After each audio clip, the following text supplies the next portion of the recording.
Bonjour à tous, vous êtes sur CCTV français, c'est votre journal en direct de Beijing. Nous ouvrons cette édition avec une question. La crise en Syrie jusqu'à quand? Les bombardements turcs se poursuivent dans le nord du pays alors que l'OTAN comme la France appellent à cesser immédiatement les bombardements. Et c'est la Russie qui pourrait voir son rôle prendre davantage d'importance. Tout de suite, plus de détails dans ce reportage. La Turquie a bombardé des positions kurdes dans le nord de la Syrie pour la seconde journée d'affilée, malgré les appels des alliés de l'OTAN pour suspendre ses actions. La France va plus loin en demandant l'arrêt immédiat de toutes les frappes aériennes, dont celles menées par le gouvernement syrien et la Russie. Les forces kurdes avancent vers Alep, gagnant du terrain, avant un cessez-le-feu proposé qui doit débuter au cours de la semaine prochaine. Ankara déclare sa volonté d'empêcher les Kurdes syriens de rejoindre les forces des opposants turcs. Et la Russie continue de bombarder les groupes rebelles syriens. Les observateurs déclarent que cette escalade de violence amenuise les espoirs d'une intervention humanitaire. Le président russe Vladimir Poutine et le président américain Barack Obama ont discuté par téléphone samedi de cette situation qui empire. Mais alors que les dirigeants mondiaux négocient et que les Nations Unies préparent l'assistance humanitaire, davantage de ressources militaires s'avancent vers la région. L'Arabie Saoudite a déployé des avions de guerre vers la Turquie. Un geste qui accorde du crédit à une offensive terrestre conjointe entre Ankara et Riyad en Syrie. Une possibilité que la Turquie a déjà mentionnée. Et il n'y a pas de date butoir claire pour le début du cessez-le-feu. Actuellement, des diplomates déclarent que le maintien d'un couloir humanitaire vers la ville d'Alep assiégée reste la principale priorité. Et l'on reparle de la conférence sur la sécurité qui s'est tenue dans la ville allemande de Munich. Les pourparlers se sont concentrés sur la menace posée par les militants du groupe État islamique, avec des inquiétudes croissantes liées à la Syrie. À la Libye.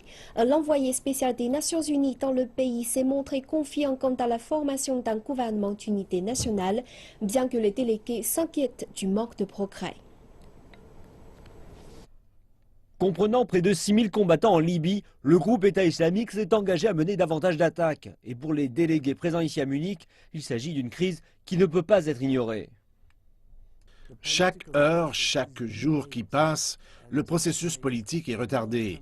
Il n'arrive pas avec un gouvernement qui soit suffisamment efficace pour répondre aux problèmes sécuritaires. Chaque journée perdue est un jour de gagné pour le groupe État islamique. Le groupe État islamique s'est servi de la crise politique dans le pays pour gagner davantage de terrain. Et les délégués indiquent que la campagne aérienne menée en Syrie et en Irak pourrait aller jusqu'en Libye.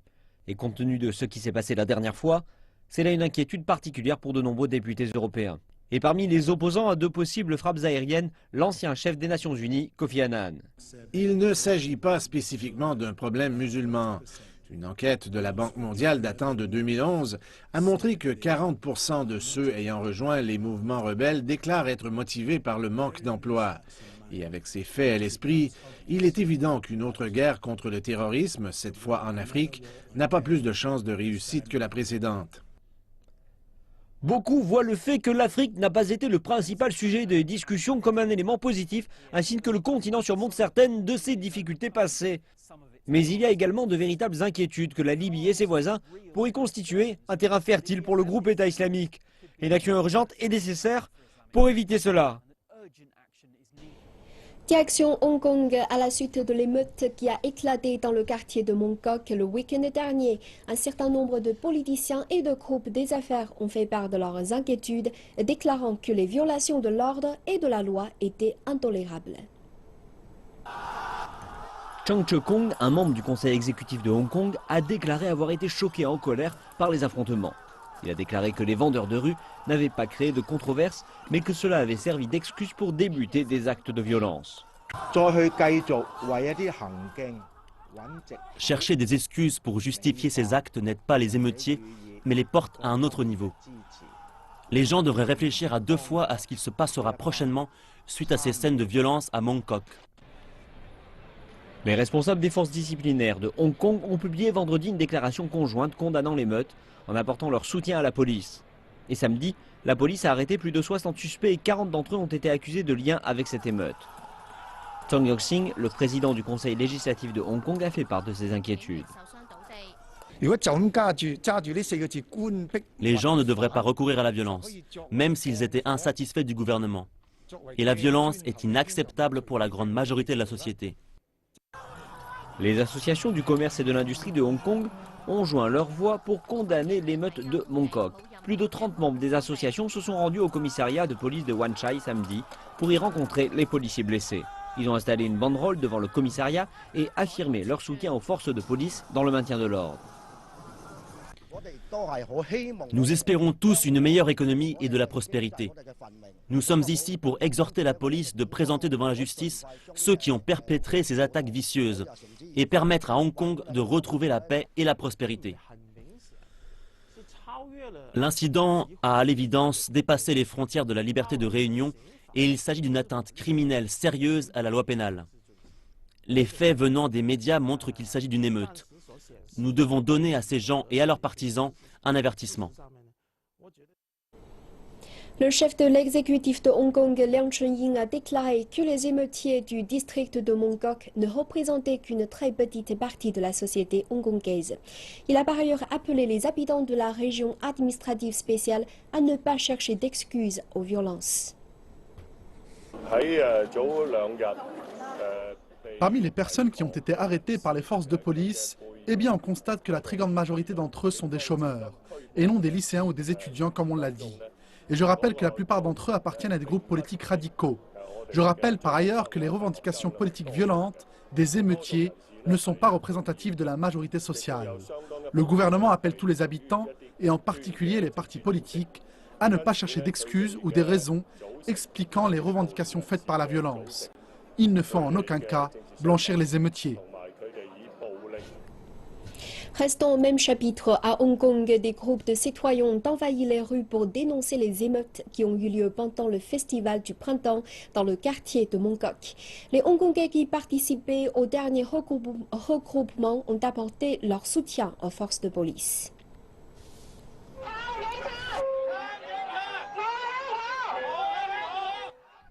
Plus de 200 manifestants se sont rassemblés au pied de la tour de l'horloge dans le quartier de Kowloon. Ils brandissaient des banderoles et panneaux tout en scandant des slogans en soutien à la police. Ce défilé pacifique était conduit par un groupe s'étant baptisé l'Alliance en soutien à nos forces de police. La foule s'est dispersée à hauteur des rues de Sai Yong Choi dans Mongkok, à l'endroit même où les affrontements de lundi dernier s'étaient soldés par plusieurs dizaines d'officiers de police blessés. Des participants ont déclaré que cette action violente représente un grand danger pour le secteur touristique dans la région. Franchement, tout incident violent ou des manifestations comme celle-là auront un effet désastreux et repousseront les touristes pendant longtemps. Après cet incident, tous les habitants de Hong Kong devraient procéder à un examen de conscience, car il faut être deux pour danser le tango. Comme on peut tous le voir, le gouvernement doit trouver les façons de gérer la colère de notre jeunesse. Après les arrestations des émeutiers, il nous faut faire pression et exprimer clairement ce qu'elle souhaite et sa motivation pour participer à de tels regroupements. Dirigeons-nous maintenant vers la Somalie. Dans ce pays, on observe les conséquences de l'attentat perpétré au début du mois contre un avion de ligne.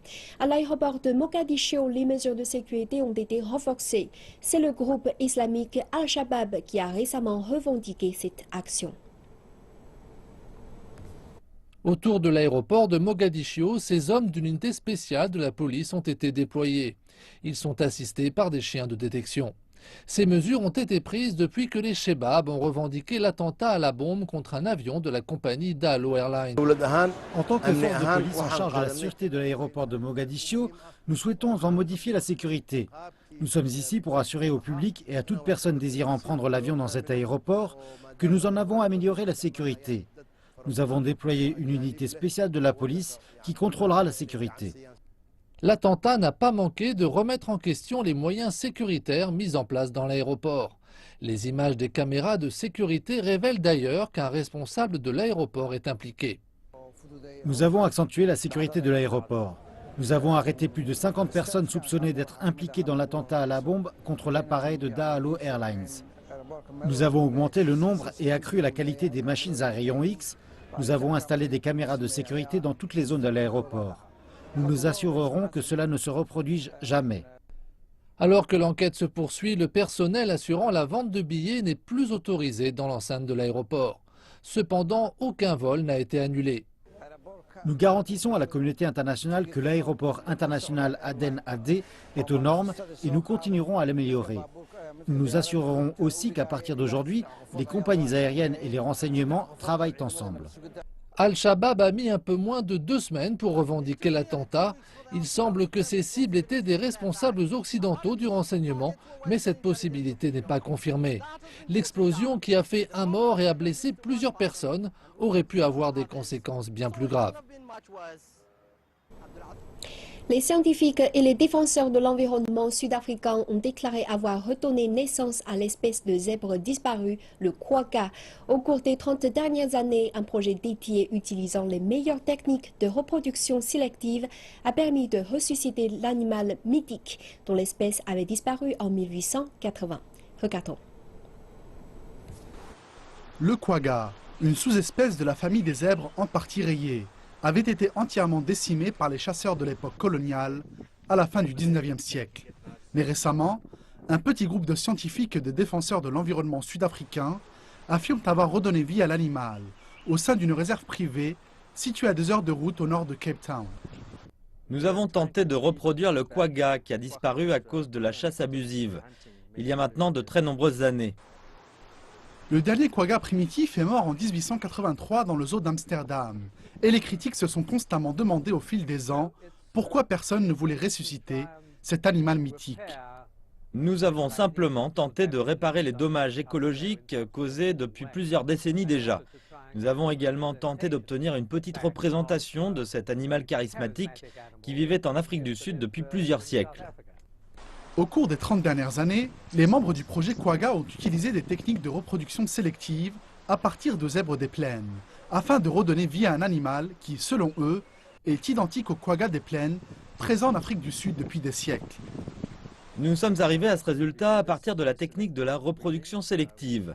Nous avons rassemblé les zèbres des plaines du pays avec le moins de rayures possible et nous les avons fait se reproduire en petits groupes distincts. Ainsi, nous avons réussi à extraire le gène de l'absence de rayures, pour aboutir au final à des animaux avec de moins en moins de rayures. Certains rappellent qu'il s'agit là d'une interférence allant à l'encontre de la nature et qu'il était peu probable d'arriver à reproduire un quagga à l'identique. Les analyses d'ADN montrent clairement qu'il s'agit de la même espèce que celle des zèbres des plaines. Elles sont vraiment identiques. Il est possible, si vous préférez, de l'appeler variété ou sous-espèce des zèbres des plaines. Mais nous insistons sur le fait qu'il ne s'agit pas d'une espèce différente. Nous le rappellerons enfin que si l'espèce en question était très différente, tout le projet n'aurait pas à se justifier sur le plan scientifique.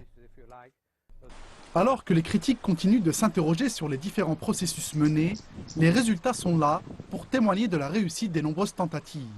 Le projet en est désormais à plus d'une centaine d'animaux reproduits, dont 6 faisant partie de la 5e génération depuis le lancement du projet Quagga.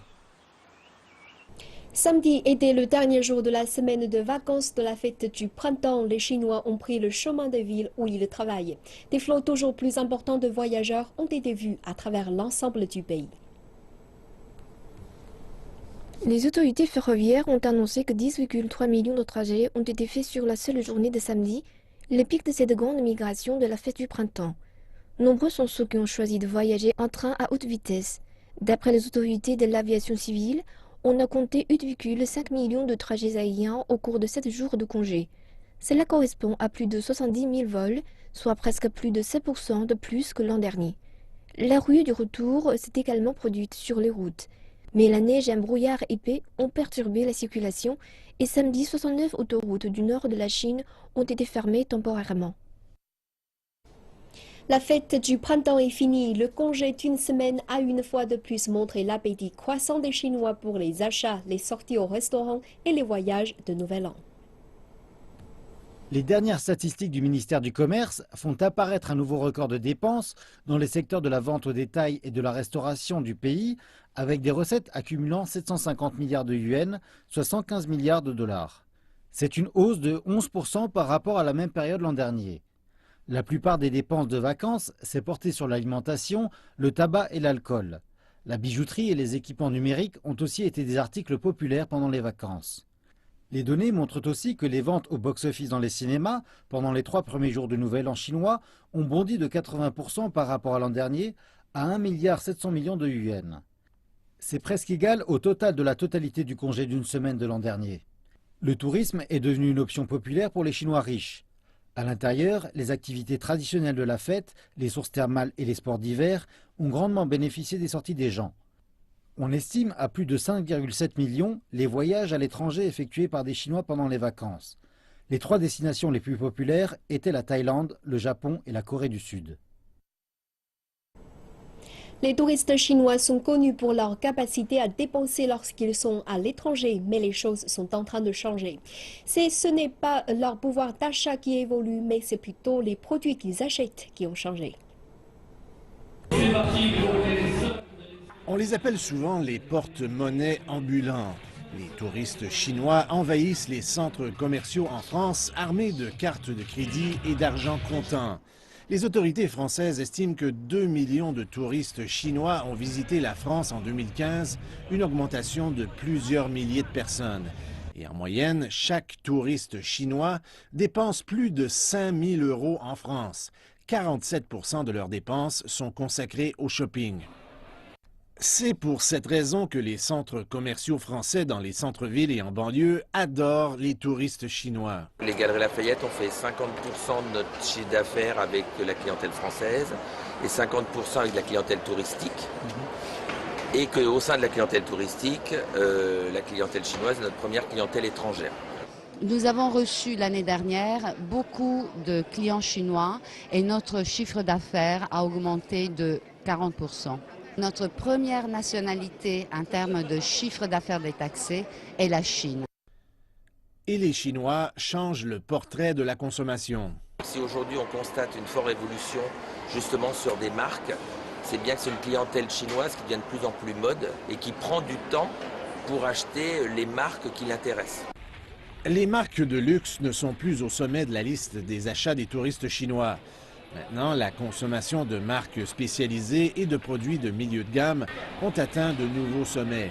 Les dépenses lors des achats en magasin, en comparaison à celles pour le logement et la nourriture, sont en baisse.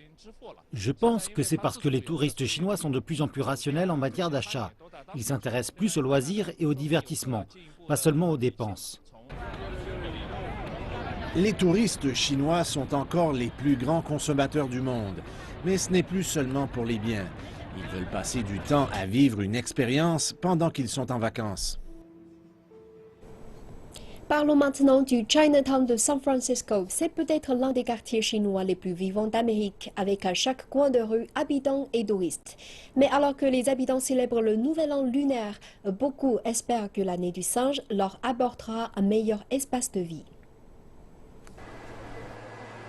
C'est le plus ancien quartier chinois d'Amérique du Nord et aussi l'un des plus denses. Le quartier chinois de San Francisco borde le très cher quartier des affaires et donc il n'y a pas véritablement de possibilité d'expansion. Les prix de l'immobilier dans le centre-ville de San Francisco font partie des plus élevés du pays. Et comme on le voit avec ce projet d'immeuble de bureaux sur 25 étages, il n'y a nulle part où aller si ce n'est vers le haut. Et donc le quartier financier a au sens propre la possibilité de faire de l'ombre au quartier chinois. Alan Lowe a déclaré qu'il s'agissait là du résultat de 20 ans de travaux, car cet immeuble de bureau va bloquer les rayons du soleil qui n'atteindront pas Chinatown. Et le responsable des parcs, Alan Lowe, nous montre un ouvrage actuel censé faire le plein de soleil. L'extension du parc St. Mary vise à aboutir à un espace de plus de 550 mètres carrés pour les rassemblements, faire de l'exercice et la relaxation des habitants.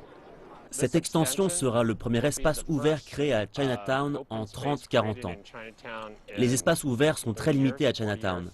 Les habitants du quartier vivent dans des conditions d'encombrement total.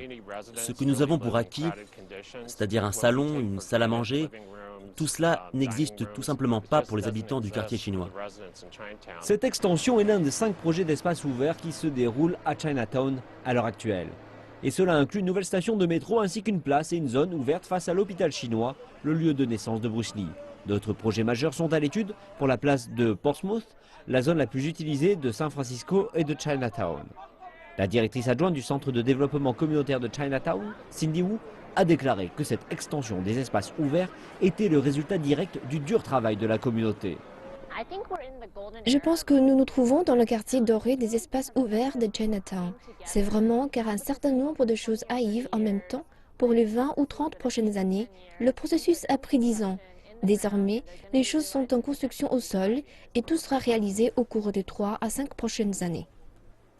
La transformation des célèbres artères comme celle-ci se déroule aussi cette année. L'année du singe sera des plus intenses, mais aussi celle qui apportera un trésor pour les futures générations, permettant aux citoyens de mieux respirer. Les Jeux olympiques d'hiver de Beijing ne se tiendront que dans 6 ans, mais le président du comité international olympique, lui, en parle déjà. Thomas Bach est actuellement en Norvège pour assister aux Jeux olympiques d'hiver de la jeunesse.